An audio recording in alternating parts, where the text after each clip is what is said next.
10-minute clear skin challenge with secret aloe vera pack.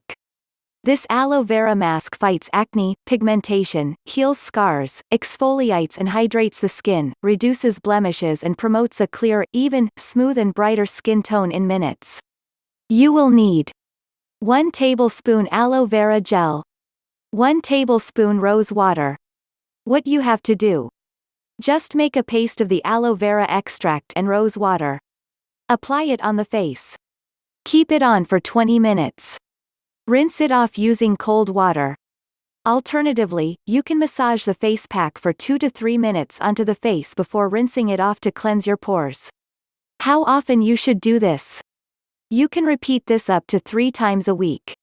Why this works. Age spots, pimple marks, pigmentation marks, burns or injury marks can be treated using this aloe vera face pack. Rose water is an astringent that soothes and tones the skin. It enhances the cell regeneration process and also improves capillary circulation.